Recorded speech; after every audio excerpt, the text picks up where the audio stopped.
Welcome to this interview with for Inside the Music. Today we've got Primacy. Hello. Hi. All right. Hi. Why don't you guys tell us your names and your roles in the group?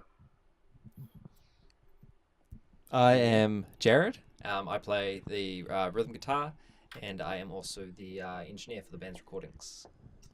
My name's Will. I'm the drummer. That's about it, really. I'm the drummer. Hi. My name's Rhys. I'm lead singer. And just recently joined Primacy. Yeah. So you guys are a groove metal, alt metal genre?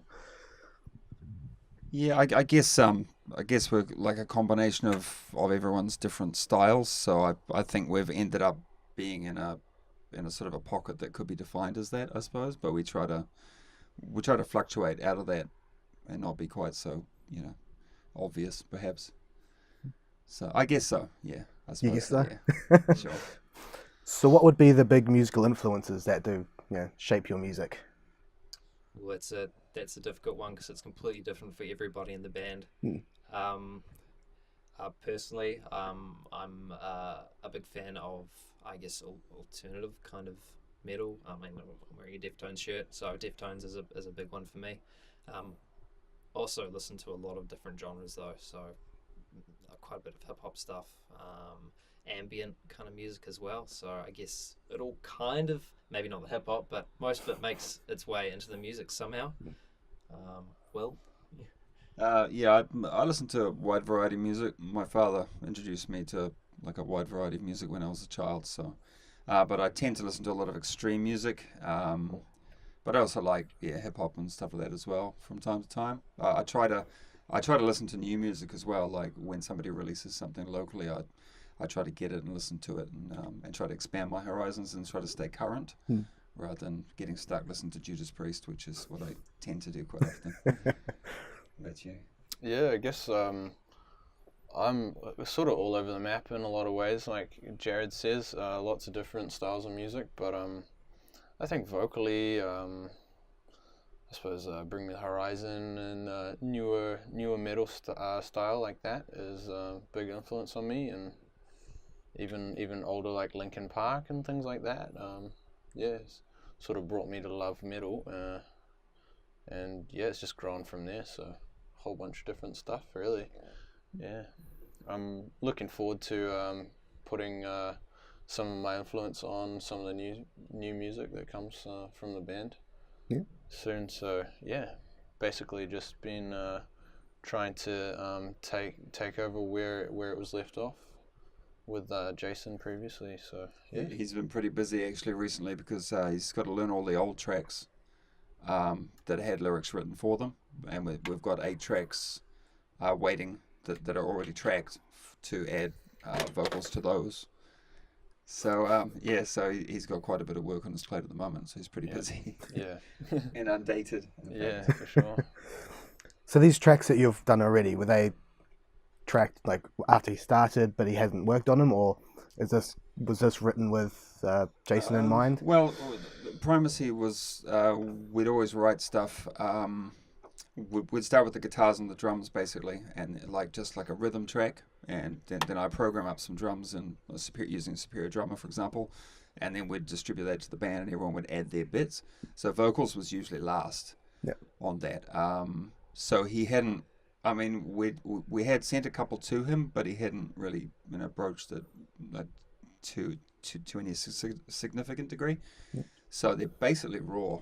So Rhys has the opportunity just to write whatever he feels, and we're kind of interested to hear what he's going to come up with, because we up to this point the lyrics have been all Jason's ideas. So be interested to see where Rhys is coming from and what happens to the music once he starts sort of guiding the lyrics his way. We're all kind of curious, eh? So am I. All the pressure. Good, yeah. So how did you find Rhys? Rhys and I have been mates since I think intermediate school. Yeah. Quite a while now. Good, at least 15 years. Yeah. So he's been living in Canada for the past 10 or so years. And when when the opportunity for a new vocalist for Primacy came up, it was like, oh, well, Rhys is here. He can sing really well. He's in Canada, but I guess small hurdle. But Yeah. we sort of figured it out. Something we had to get over, but yeah, it just it seemed like a great opportunity, and basically I've considered New Zealand my home since I moved to Canada 10 years ago, and I've always known that I was going to come back at some point, and everything just sort of fell into place, as it were, and I got the opportunity, and I thought I'd take the chance and come over, and yeah, that's sort of how it happened. A little bit of I suppose a song sent over, and so I just tracked some vocals on it, and yeah, I guess everyone was happy and just made the move. Yeah, we're only really able to audition him by sending him just an instrumental of a previous song with the lyrics that were sung, and he sort of just did like a test demo of that. Mm-hmm. And yeah, it was really good. We're really impressed. So he has the potential to do very very very well from here on in. So, how long have you been doing vocals for? Quite a while, I guess. Even me and Jared back in the day had a little band going back in when we were Did some recordings that you're never ever going to hear. 14 or 15 or something. Yeah. Yeah. So honestly, it's probably Jared that got me into the love of music that I've found, I suppose. The end of the day, and so yeah, ever since I met Jared, I'd say I've been interested in vocals. I started off playing a bit of guitar, but I found myself lacking on the amount of practice I was doing, and I kind of I slowly moved into singing more than playing guitar. So yeah, that's sort of how it began, and I've never stopped singing since. So yeah, just love it. No. Yeah. So you guys released an EP in December, which was the last one with Jason. Yeah, that was the 3 remaining tracks. They were probably going to be tagged on to a bunch of other ones that we had yet to complete, which have now fallen into Rhys's jurisdiction. But okay. Tearing up. It's a really sad day. It's a sad day. I think I swallowed a fly. Sorry, I shouldn't have brought it up. That's all right. Yeah, so they were just the 3 last tracks that Jason had actually written for and recorded. So we decided just as a good way to say sort of farewell to him for thanks for all his previous work. We thought we'd just release it. So we released them as three singles, because we had to sort of fill in the gap between the new guy arriving and us having no longer a vocalist. So we sort of staggered them over a period. I think it was for 4 weeks apart, was it? Something like that. Almost over the whole year, I think we released those tracks. I think the first one was about in March, and then the last one about November or something. So it was just kind of like, it was like a collection of the singles from last year, more than a cohesive EP as such. Like the previous one, where we sort of recorded that the Failure and Sacrifice EP as a cohesive EP, and the new tracks that we're doing as well. Have been recorded with the mind that they're going to be released as a whole release. So, yeah. So it was just like the last 3 tracks that we didn't really know what to do with, so we just sort of bundled them together and released them as like a mini EP just to finish that chapter really, and then we just move on to the next one. But you say you've already got 8 tracks ready for vocals to be done. Yeah, I mean 8 tracks are all completely recorded. We've done the drums, guitars, bass, everything's done. We've just got there's mixing and mastering and stuff to do, obviously. But the vocals will be next, and then we'll get to the mixing stage. But vocals may take a wee while. Yeah, just getting my head around everything that's gone previous, and just practicing all the old songs, making sure they're all down, and and then move on to the new stuff. So writing some new material. But I don't envy vocalists that, you know, like if a guitarist leaves and a new guitarist arrives, I think it's easier to sort of blend into the style of the band or like what the band was, and then sort of like slowly introduce your own style. But as a frontman and a vocalist, you know, you may very well be painting the entire band a different color with your vocals and your ideas. Like lyrics can change an entire band's like image or perspective from other people's perspective. So definitely. I don't envy him at all, really. Not at all. But yeah, good luck, buddy. Yeah, thanks. No, it's gonna be fun. Yeah. Do we have a light release date for these tracks? You gonna try get them done for the end of the year, or? Yeah, I'm excited, but yeah. Yeah, it's real. I guess it's sort of it's up to Rhys, really. Yeah. I mean, he's got 8 tracks, which is a lot to pen, you know, completely fresh vocals over.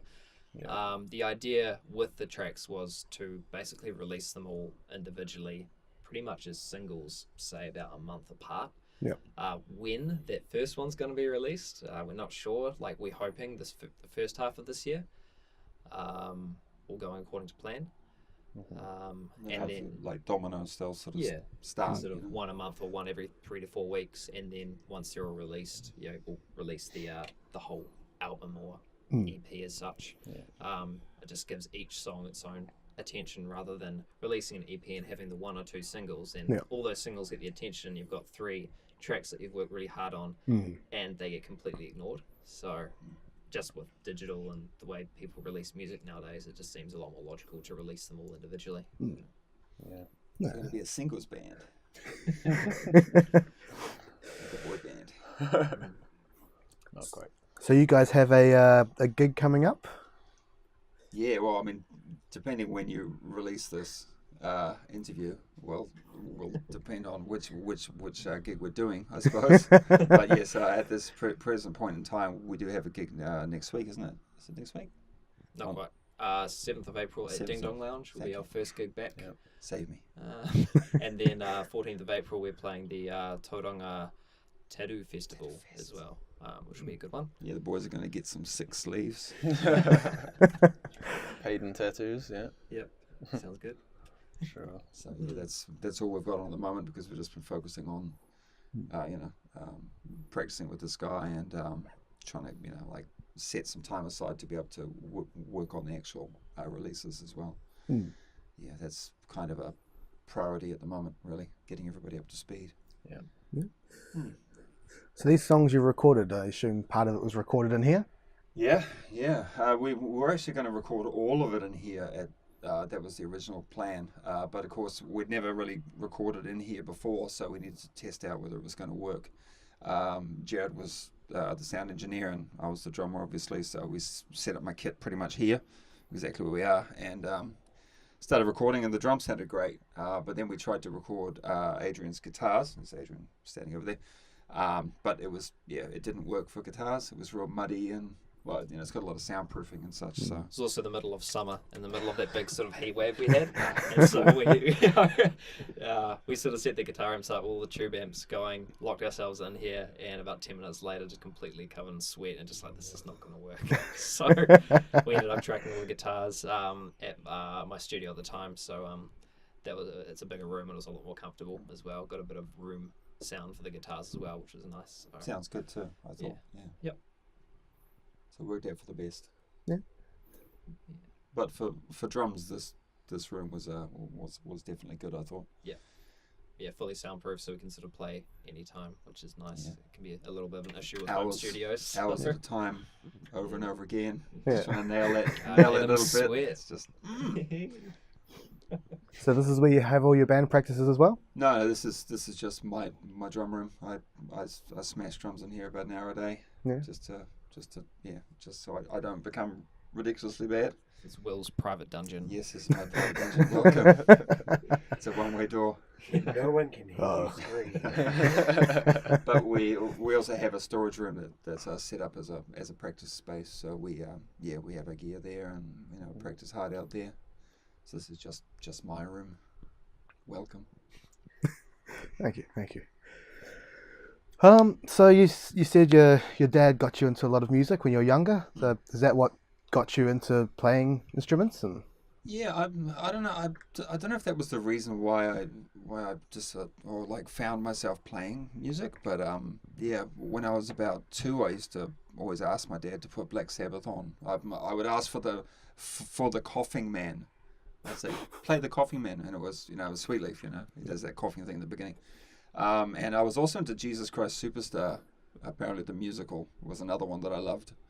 But my dad listened to a lot of swing and jazz and like Otis Redding and Janis Joplin and just a really wide variety of sort of obscure tastes he had. So I didn't grow up in a home that just had the radio, pop music playing. That was more my mum really. She was into a bit of ABBA, a bit of Beatles. But yeah, dad was quite eccentric in many ways. So yeah. And I just found that I just started smashing on things. There's a picture of me playing on the metal rubbish bin when I was like 1 or something, just like with 2 big bits of wood. I just got into drums that way. I don't know why. I was just drawn to it, like some people are. Yeah. Was it the same for you, musically? Mine was an uncle, I think, who were visiting in Australia when I was about 6 years old, and I saw him playing the electric guitar for the first time. I think he used to jam like the Shadows and stuff like that. So Sick. Did he do the dance moves? no, he didn't. But he had a Stratocaster with a whammy bar, and I thought that was really cool. So that kind of opened my eyes, I guess, to guitar as an instrument. Musically, the first band that actually made me want to like pursue music was Blink-182. When I was about 6 or 7, I thought, they're a band, they're awesome. Like, Can you cut that out of the interview? What you probably don't know about Jared is that he's a multi-instrumentalist. He plays bass in another band with me, Remote. He plays guitar at Primacy, and you even recorded a little EP sort of album yourself, right? And you played most of the instruments. I did, yeah. That was a while ago. When I was playing drums as well, which I can't do anymore. A bit rusty on that department. But yeah, that was sort of, I guess, from there. Well, this was like 6 or 7, so Blink-182 was pretty badass when you're 6 or 7. Everyone else is listening to like S Club 7 and Backstreet Boys and shit. I was like the rebellious one listening to Blink-182. And then and Linkin Park again was probably the first like heavy band that had like screaming and stuff. So when I heard that for the first time as well, it was like, oh wow, that's pretty badass. Yeah. Like, that first year that we met at school, I think for my birthday you brought me over 2 cassette tapes of Linkin Park, the 2 albums, Hypertheory and Meteoro, and I remember your mum coming over and checking with my mum that it was okay because there was like a warning label on the cassette tape. Parental advisory. Yeah. It's like, yes, it's okay. So yeah, It's not okay, is it though? Look what happened. oh, we're all right. A couple of tapes later. Yep. Yeah. It's Alright. funny. yeah, pretty much went from there, I guess. Yeah. Spiraled out of control, and here we are. Here you are. Yeah.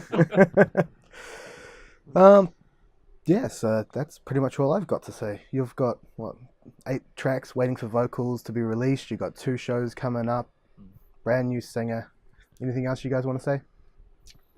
Oh, well, thanks for coming to interview us. It was very, very nice of you coming all the way to my house even. You're welcome. Going to have a barbecue straight after this, so it's great. Thanks very much. Yeah. cheers. Looking forward to this next year. It's going to be epic. Yeah. Yeah, busy. Busy. Very busy. Yeah. Sweet. Thanks. Cheers. Cheers. Cheers.